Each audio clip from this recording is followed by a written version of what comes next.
Stephanie. Welcome and welcome back to Quilting, Beauty, and Books, my corner of YouTube. I pray that you and your family are all doing well today and that you enjoy today's video. Guys, it feels like forever since I've done one of these videos. It is my most anticipated Christian fiction book release. I'm looking forward to some books that are coming out.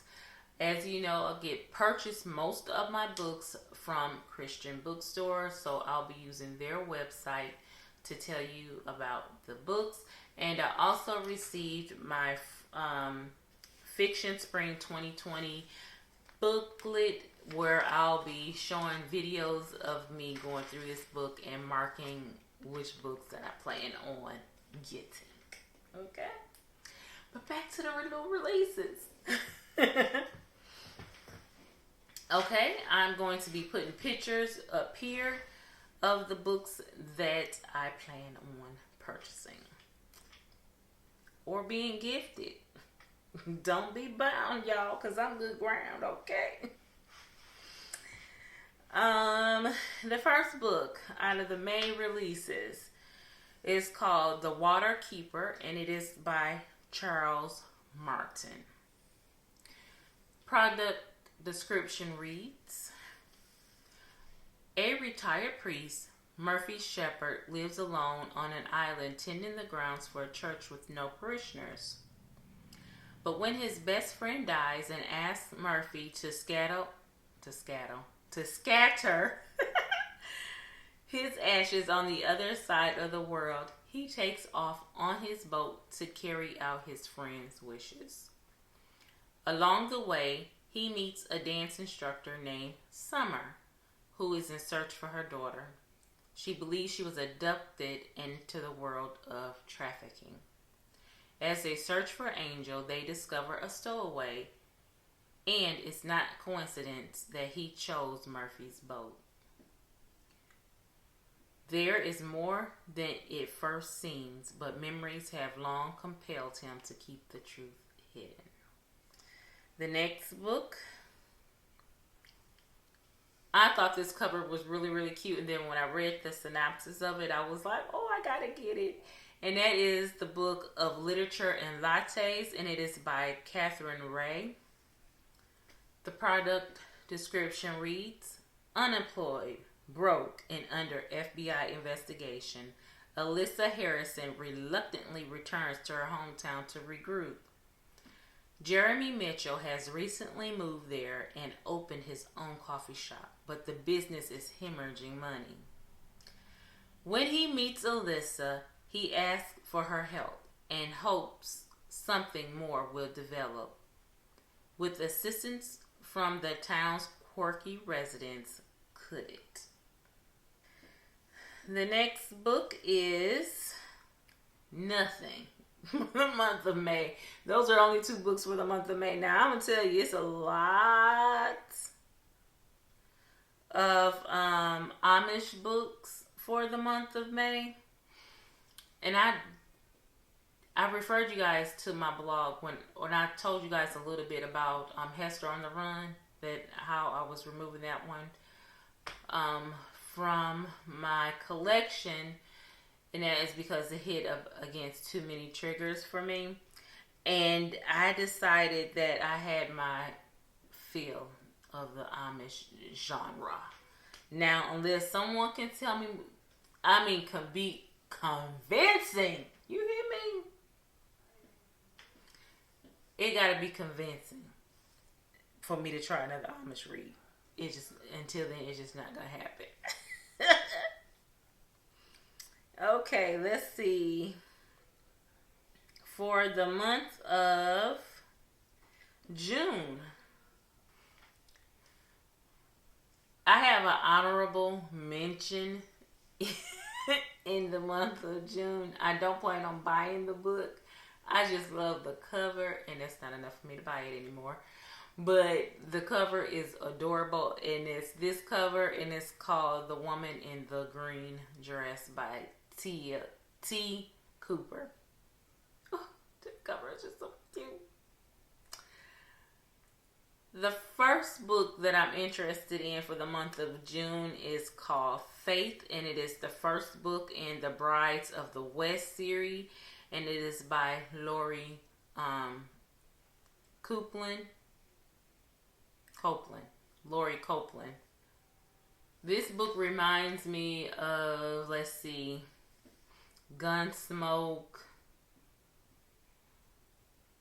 and not Andy Griffith is more modern compared to Gunsmoke, Bonanza, and all of that. Probably even a little bit before then, more like Little House on the Prairie era. And this book is about, the description reads, wanted. Women with religious upbringing, high morals, and a strong sense of adventure, willing to marry decent, God-fearing men. Applicants must apply by mail. Must allow 2 months for an answer. That tickled me. I'm like, 2 months, man. Look. But I forgot, it's not the mail system that we use today. This mail was coming by a wagon, so ain't no telling how long that mess was taking. With the matrimonial prospects in her little Michigan town virtually non-existent, 19-year-old Faith, along with her 2 sisters, Hope and June, answers an ad for mail order brides. Before she knows it, she's on her way to Deliverance, Texas to marry wealthy rancher Nicholas Shepard. But from the moment she arrives in Deliverance, sparks fly between Faith, a strong-willed tomboy, and her prospective husband, a man with a strong will of his own. After a string of wedding postponements and a slew of interferences, a union between Faith and Nicholas began to look less and less likely.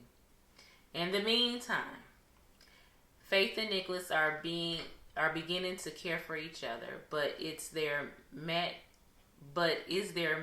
stubbornness destined to forever be a barrier between them? The next book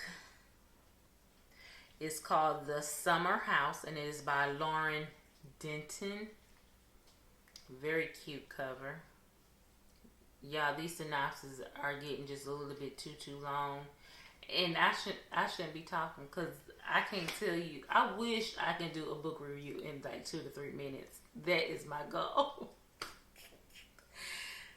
Lily Bishop wakes one morning to find a goodbye note and divorce papers from her husband on the kitchen counter. Having moved to Alabama for his job only weeks before, Lily is devastated but forced to contemplate her next moves.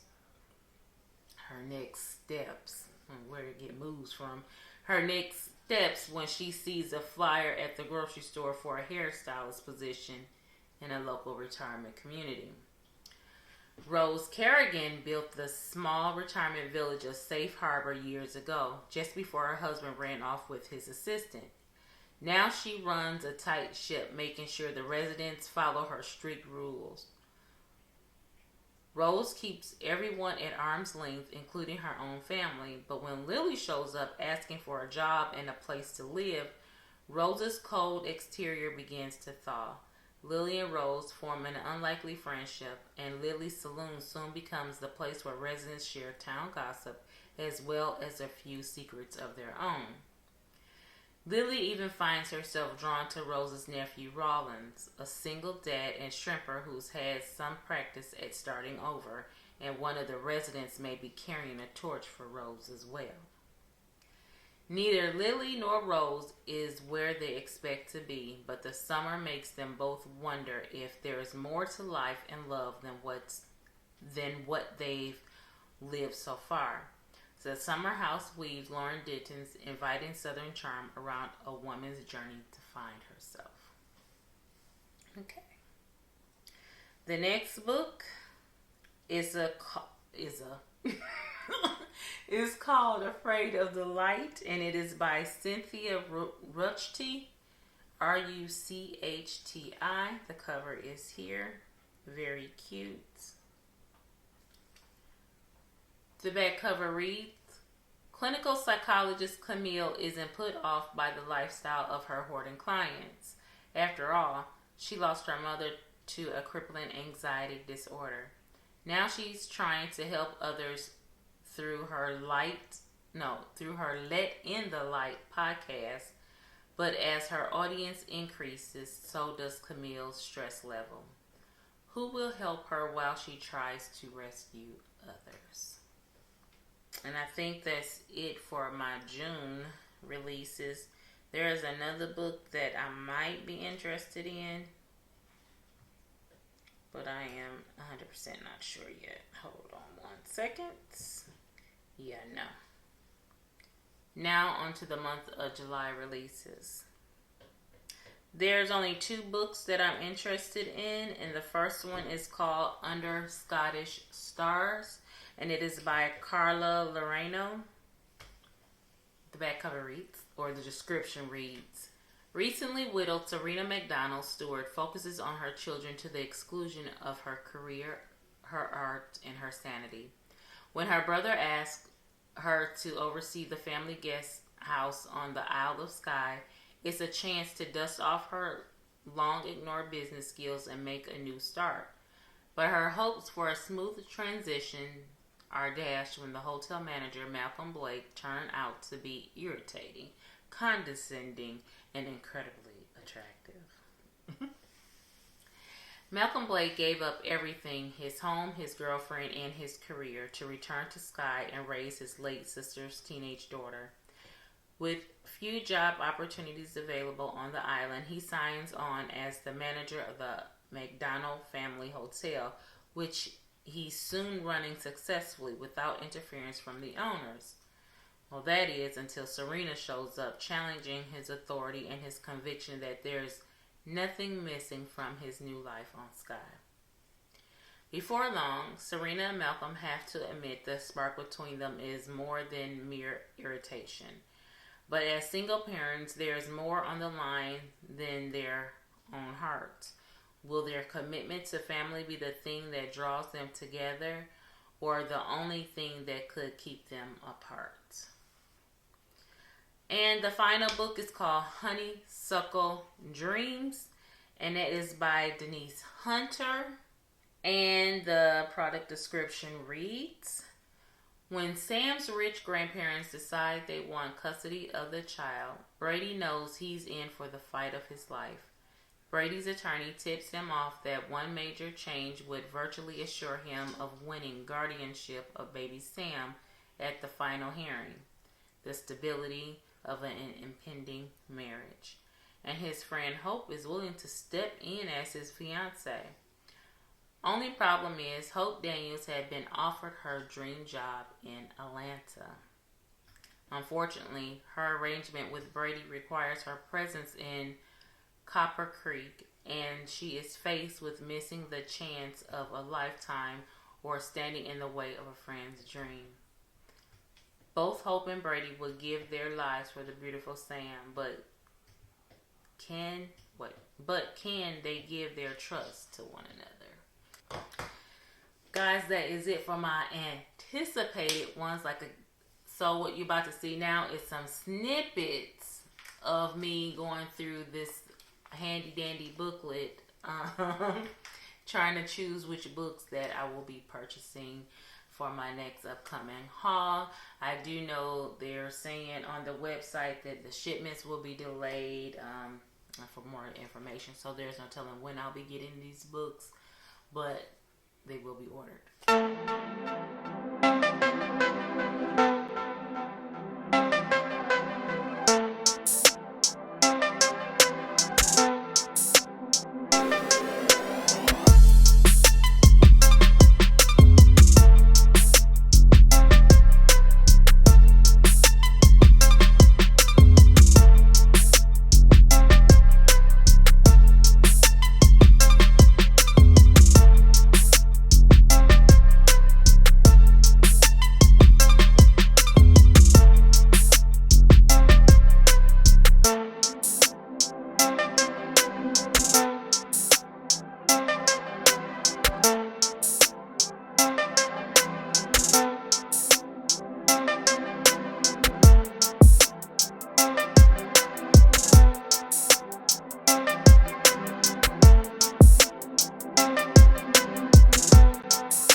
And that's it for this video, guys. I hope you enjoyed. Go ahead and like and share. Click the subscribe button. Join the family. What are you waiting on? And while you're at it, click that post notification bell so you'll be notified of my next upload. Follow me over on Instagram, Twitter, and my blog, all with the handle Quilting Beauty and Books. Until the next video, guys, be blessed. Bye.